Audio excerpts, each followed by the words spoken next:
Hello again, seniors. Today we will be starting with Chapter 3 of Lord of the Flies, Huts on the Beach. So you'll need your Savagery and Civilization sheet, and you'll need your Chapter 3 study guide questions. I'm not going to go over the definitions. That is something you can easily do on your own, but I will stop for some of the questions. I also want you to keep an eye out for symbols. What might symbolize what? For example, a conch shell is a symbol of civilization as it draws everybody together to make civilized choices. The wildfire is a symbolization of savagery as it burned down half the island and killed one of the um, inhabitants. So, um, Piggy's glasses, what do you think they could symbolize? So, we're going to continue with all that. Take notes on that. And let's start with Chapter 3, Huts on the Beach. And the first question we are looking for is, what is Jack preoccupied with? Jack was bent double. He was down like a sprinter, his nose only a few inches from the humid earth. The tree trunks and the creepers that festooned them lost themselves in green dusk 30 feet above him, and all about was the undergrowth. There was only the faintest indication of a trail here, a cracked twig in what might be the impression of one side of a hoof. He lowered his chin and stared at the traces as though he would force them to speak to him. Then, dog-like, uncomfortably, on all fours, yet unheeding his discomfort, he stole forward 5 yards and stopped. Here was a loop of creeper with a tendril pendant from a node. The tendril was polished on the underside. Pigs passing through the loop brushed it with their bristly hide. Jack crouched with his face a few inches away from the clue, then started forward into the semi-darkness of the undergrowth. His sandy hair, considerably longer than it had been when they dropped in, was lighter now, and his bare back was a mass of dark freckles and peeling sunburn. A sharpened stick about 5 feet long trailed from his right hand, and except for a pair of tattered shorts held up by his knife belt, he was naked. He, excuse me. He closed his eyes, raised his head, and breathed in gently with flared nostrils, assessing the current of warm air for information. The forest and he were very still. At length he let out his breath in a long sigh and opened his eyes. They were bright blue eyes in the they were bright blue eyes that in this frustration seemed bolting and nearly mad. He passed his tongue across dry lips and scanned the uncommunicative forest. Then again he stole forward and cast this way and that over the ground. The silence of the forest was more oppressive than the heat, and at this hour of the day there was not even the whine of insects. Only when Jack himself roused a gaudy bird from a primitive nest of sticks was the silence shattered, and echoes set ringing by a harsh cry that seemed to come out of the abyss of ages. Jack himself shrank at this cry with a hiss of indrawn breath, and for a minute became less a hunter than a furtive thing, ape-like among the tangles of trees. Then the trail of the frustration claimed him again, and he searched the ground avidly. By the trunk of a vast tree that grew pale flowers on its gray bark, he checked, closed his eyes, and once more drew in warm air. And this time his breath came short. There was even a passing pallor in his face, and then the surge of blood again. He passed like a shadow under the darkness of the tree and crouched, looking down at the trodden ground at his feet. The droppings were warm. They lay piled among turned earth. They were olive green, smooth, and they steamed a little. Jack lifted his head and stared at the inscrutable masses of creeper that lay across the trail. Then he raised his spear and sneaked forward. Beyond the creeper, the trail joined a pig run that was wide enough and trodden enough to be the path. The ground was hardened by an accustomed tread, and as Jack rose to his full height, he heard something moving on it. He swung back his right arm and hurled the spear with all his strength. From the pig run came a quick, hard patter of hoofs, a castanet sound. seductive, maddening, the promise of meat. He rushed out of the undergrowth and snatched up his spear. The pattern of pigs' trotters died away in the distance. Jack stood there, streaming with sweat, streaked with brown earth, stained all by the vicissitudes of the day's hunting. Swearing, he turned off the trail and pushed his way through until the forest opened a little, and instead of bald trunks supporting a dark roof, there were light gray trunks and crowns of feathery palm. Beyond these was the glitter of the sea, and he could hear voices. Ralph was standing by a contraption of palm trunks and leaves, a rude shelter that faced the lagoon and seemed very near to falling down. He did not notice when Jack spoke. All right, so you can answer the first question. What is Jack preoccupied with? He's preoccupied with hunting. He's trying to catch a pig. Logically, so they could eat, but more likely because he wants to kill something. And then the second one we're looking for is, what complaints does Ralph have? What has he noticed about people? Got any water?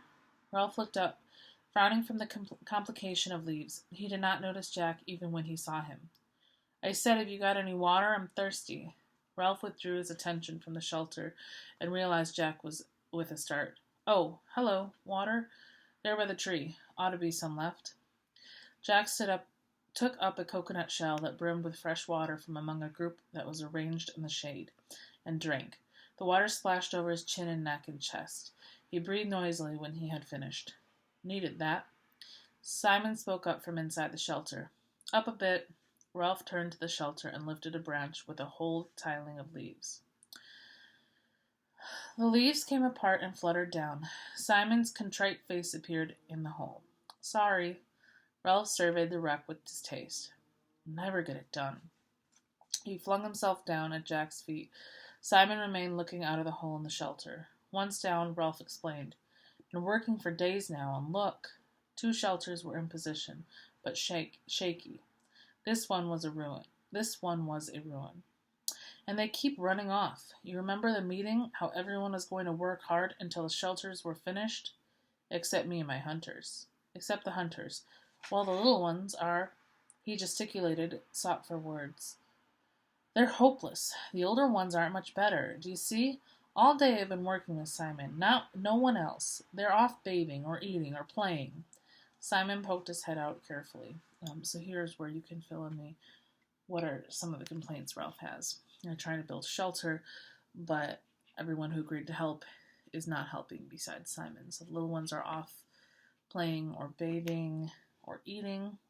And then let's see if he has anything else. You're chief. You tell him off. Ralph lay flat and looked up at the palm trees and the sky. Meetings. Don't we love meetings? Every day, twice a day, we talk. He got on one elbow. I bet if I blew the conch this minute, they'd come running. Then we'd be, very solemn, and someone would say we ought to build a jet or a submarine or a TV set.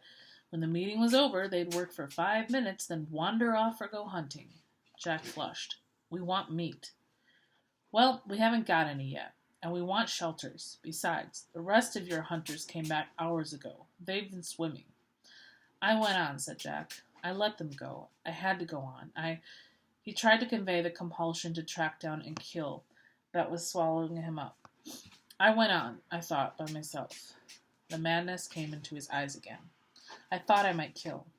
But you didn't. I thought I might. Some hidden passion vibrated in Ralph's voice. But you haven't yet. His invitation might have passed as casual, were it not for the undertone. You wouldn't care to help with the shelters, I suppose. We want meat. And we don't get it. Now the antagonism was audible. But I shall. Next time. I've got to get Barb on the spear. We wounded a pig and the spear fell out. If we could only make barbs. We need shelters. Suddenly Jack shouted in rage. Are you accusing? All I'm saying is we've worked dashed hard. That's all. They were both red in the face and found looking at each other difficult. Ralph rolled on his stomach and began to play with the grass. If it rains like when we dropped in, we'll need shelters all right. And then another thing. We need shelters because of the He paused for a moment, and they both pushed their anger away. Then he went on with a safe, changed subject. You've noticed, haven't you? Jack put down his spear and squatted. Noticed what? Well, they're frightened. He rolled over and peered into Jack's fierce, dirty face. I mean, the way things are, they dream. You can hear 'em. Have you been awake at night? Jack shook his head. They talk and scream, the little ones. Even some of the others, as if it wasn't a good island. Astonished at the interruption, they looked up at Simon's serious face. As if, said Simon, the beastie or the snake thing, was real. Remember? The two older boys flinched when they heard the shameful syllable. Snakes were not mentioned now. Were not mentionable. Okay, so Jack and Ralph get kind of frustrated with each other because each of them thinks that what they're doing is more important. And then they change subject and talk about how the little ones are having nightmares at night about the beastie, which, if you remember, I believe in chapter 1, they determined that there was none, and the older boys kind of laughed it off. But now everybody's getting kind of hyped up about it, and they're even a little worried to talk about it. As if this wasn't a good island, said Ralph slowly. Yes, that's right. Jack sat up and stretched out his legs. They're batty. Crackers. Remember when we were exploring? They grinned at each other, remembering the glamour of the first day. Ralph went on. So we need shelters, as a sort of home. That's right. Jack drew up his legs, clasped his knees, and frowned in an effort to attain clarity. All the same, in the forest, I mean, when you're hunting, not when you're getting fruit, of course, but when you're on your own. He paused for a moment, not sure if Ralph would take him seriously. Go on. If you're hunting sometimes, you catch yourself feeling as if... He flushed suddenly. There's nothing in it, of course, just a feeling. But you can feel as if you're not hunting, but being hunted. As if something's behind you all the time in the jungle. They were silent again, Simon intent, Ralph incredulous, and faintly indignant. That means, kind of annoyed. He sat up, rubbing one shoulder with a dirty hand. Well, I don't know. Jack leapt to his feet and spoke very quickly. That's how you can feel in the forest. Of course there's nothing in it. Only... He took a few rapid steps toward the beach, then came back. Only I know how they feel. See? That's all. The best thing we can do is get ourselves rescued. Jack had to think for a moment before he could remember what rescue was. Rescue. Yes, of course. All the same. I'd like to catch a pig first. He snatched up his spear and dashed it into the ground. The opaque, mad look came into his eyes again. Ralph looked at him critically through his tangle of fair hair. So long as your hunters remember the fire. You and your fire. The two boys trotted down the beach, and turning at the water's edge, looked back at the pink mountain. The trickle of smoke sketched a chalky line up the solid blue of the sky, wavered high up, and faded. Ralph frowned. I wonder how far off you could see that. Miles. We don't make enough smoke. The bottom part of the trickle, as though conscious of their gaze, thickened to a creamy blur which crept up the feeble column. They've put on green branches, muttered Ralph. I wonder. He screwed up his eyes and swung around to search the horizon. Got it. Jack shouted so loudly that Ralph jumped. What? Where? Is it a ship? But Jack was pointing to the high declivities that led down from the mountain to the flatter part of the island. Of course, they'll lie up there. They must, when the sun's too hot. Ralph gazed bewildered at his rapt face. They get up high up in the shade, resting during the heat, like cows at home. I thought you saw a ship. We could steal up on one, paint our faces so they won't see, perhaps surround them, and then... Indignation took away Ralph's control. I was talking about smoke. Don't you want to be rescued? All you can talk about is pig, pig, pig. But we want meat. And I work all day with nothing but Simon, and you come back and don't even notice the huts. I was working too. But you like it, shouts Ralph. You want to hunt. Well, They faced each other on the bright beach, astonished at the rub of feelings. Okay, so this is something you could answer for 4. The love-hate relationship between Jack and Ralph. It's sort of they want to be friends, but Jack's obsession with hunting and killing is not sitting well with Ralph, who just wants to be rescued. So they keep fighting over what's more important. And Ralph is definitely beginning to think that Jack is not even thinking of rescue. All he wants to do is kill. And before I forget, another symbol that I want you to keep an eye out for is face paint and what that could symbolize, because we're going to talk about that a lot more. So for the love-hate relationship between Jack and Ralph, I just want you to expand on what I said a little bit. All right.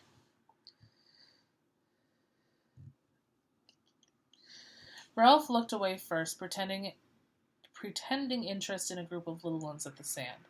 From beyond the platform came the shouting of the hunters in the swimming pool. On the end of the platform, Piggy was lying flat, looking down into brilliant water. People don't help much. He wanted to explain how people were never quite what you thought they were. Simon, he helps. He pointed to the shelters. All the rest brushed off. He's done as much as I have. Only Simon's always about. Meaning he's always kind of around. Like they don't necessarily know where he goes. Ralph started back to the shelters with Jack by his side. Do a bit for you, muttered Jack, before I have to bathe. Don't bother. But when they reached the shelter, Simon was not to be seen. Ralph put his head in the hole, withdrew it, and turned to Jack. He's buzzed off. Got fed up, said Jack, and gone for a bathe. Ralph frowned. He's queer. He's funny. Meaning he's a little strange. Jack nodded, as much for the sake of agreeing as anything, and by tacit consent they left the shelter and went toward the bathing pool. And then, said Jack, when I've had a bathe or something to eat, I'll just trek over to the other side of the mountain and see if I can see any traces. Coming? But the sun's nearly set. I might have time. They walked along 2 continents of experience and feeling unable to communicate. If I can only get a pig, I'll come back and go on with the shelter. Again, so they're going to, take a break, bathe off. And Jack said, well, I'm going to go back hunting again. And Ralph says, no, I'll go work on the shelters. So their priorities are still very, very different. They looked at each other baffled in love and hate. All the warm salt water, the bathing pool, and the shouting and splashing and laughing were only just sufficient to bring them together again. So the mood is kind of lightened up there, but they're in the beginning they wanted to be friends, and you can really start to see the separation here of, okay, now I'm just gonna, maybe you're not somebody you want to be friends with, especially on Ralph's side. Let me just kind of tolerate you and get by. Simon was not in the bathing pool as they had expected. When the other 2, and this is 5, where is Simon gone and what does he do there? When the other 2 had trotted down the beach to look back at the mountain, he had followed them for a few yards and then stopped. He had stood frowning down at a pile of sand on the beach where somebody had been trying to build a little house or hut. Then he turned his back on this and walked into the forest with an air of purpose. He was a small, skinny boy, his chin pointed and his eyes so bright that they had deceived Ralph into thinking him delightfully gay and wicked. Meaning, again, kind of sneaky and strange. The coarse mop of black hair was long and swung down, almost concealing a low, broad forehead. He wore the remains of shorts, and his feet were bare like Jack's, always darkish in color. Simon was burned by the sun into a deep tan that glistened with sweat. He picked his way up the scar. Again, the scar was where the plane had kind of crash-landed and skid through the island. Past the great rock where Ralph had climbed on the first morning, then turned off to his right among the trees. He walked with an accustomed tread through the acres of fruit trees, where the least energetic could find an easy if unsatisfying meal. Flower and fruit grew together on the same tree, and everywhere was the scent of ripeness and the booming of a million bees at pasture. Here the little ones who had run after him caught up with him. They talked, cried out unintelligibly, lugged him toward the trees. Then, amid the roar of bees in the afternoon sunlight, Simon found for them the fruit they could not reach, pulled off the choicest from up in the foliage, passed them back down to the endless outstretched hands. When he had satisfied them, he passed and looked around. The little ones watched him inscrutably over double handfuls of ripe fruit. I'm going to pause there again to talk about Simon's character and why everybody thinks he's so strange and out there. Simon is the only, as you'll learn, purely good character of the older boys. The little ones are just kind of talked about as the little ones, so you don't really get to know them. But the older boys, Jock, Ralph, Piggy, Maurice, Roger, who you haven't really quite met yet, and Simon is the only one that's kind of very, number one, true to himself. You know how Piggy kind of gets shut down and shuts himself down, and Ralph talks Piggy's ideas through him. Simon is just kind of out there by himself, an introvert, very individual, not brutal like a lot of the other boys, not conformist like a lot of the other boys. Conforming, remember, is when you just follow what everybody else is doing. So they find him strange. They find him out there. The little ones like him, though, because he treats them well. And as it explained, he started walking into the forest, and the little ones followed him, and he helped pick the good pieces of fruit for them. So he always helps them. Simon is going to be our Christ-like character in the novel. He symbolizes spirituality, goodness, religion. His name is even biblical for the purpose of that. So pay attention to how the boys treat Simon, how he acts, and if he has any spiritual or Christ-like characteristics. Simon turned away from them and went where the just perceptible path led him. Soon high jungle closed in. Tall trunks bore unexpected pale flowers all the way up to the dark canopy, where life went on clamorously. The air here was dark too, and the creepers dropped their ropes like the rigging of foundered ships. His feet left prints on the soft soil, and the creepers shivered throughout the lengths when he bumped them. He came at last to a place where more sunshine fell. Since they had not so far to go for light, the creepers had woven a great mat that hung at the side of an open space in the jungle. For here a patch of rock came close to a surface and would not allow more than little plants and ferns to grow. The whole space was walled with dark or aromatic bushes, and was a bowl of heat and light. A great tree, fallen across one corner, leaned against the trees that still stood in the rapid clamor, flaunted red and yellow sprays right to the top. Simon paused. He looked over his shoulder as Jack had done at the closed ways behind him, and glanced swiftly around to confirm that he was utterly alone. For a moment his movements were almost furtive. Then he bent down and wormed his way into the center of the mat. The creepers and the bushes were so close that he left his sweat on them and they pulled together behind him. When he was secure in the middle, he was in a little cabin screened off from an open space by the few leaves. He squatted down, parted the leaves, and looked out into the clearing. Nothing moving but a pair of gaudy butterflies that danced around each other in the hot air. Holding his breath, he cocked a critical ear at the sounds of the island. Evening was advancing toward the island, and sounds of the bright, fantastic birds and bee sounds, even the crying of the gulls that were returning to their roosts among the square rocks, were fainter. The deep sea, breaking miles away on the reef, made an undertone less perceptible than the susurration of the blood. Simon dropped the screen of leaves back into place. The slope of the bars of honey-colored sunlight decreased. They excuse me. They slid up the bushes, passed over the green candlelight buds, moved up toward the canopy, and darkness thickened under the trees. With the fading of the light, and the righteous colors died, and the heat and urgency cooled away. The candle buds stirred. The green sepals drew back a little, and the white tips of the flowers rose delicately to meet the open air. Now the sunlight had lifted clear of the open space and withdrawn from the sky. Darkness poured out, submerging the ways between the trees till they were dim and strange as the bottom of the sea. The candle buds opened their wide white flowers, glimmering under the light that pricked down from the first stars. Their scent spilled out into the air and took possession of the island. So Simon has found this place to be alone, to concentrate, to look at the beauty of the island and the jungle. He walks in the woods a little further and then into the jungle. And then there's this clearing of kind of an open space where the creepers, like the vines, have made kind of a mat. And he's found a little concealed spot where he can sneak his way in through the bushes and sit there. And number one, can't be seen from it by anybody.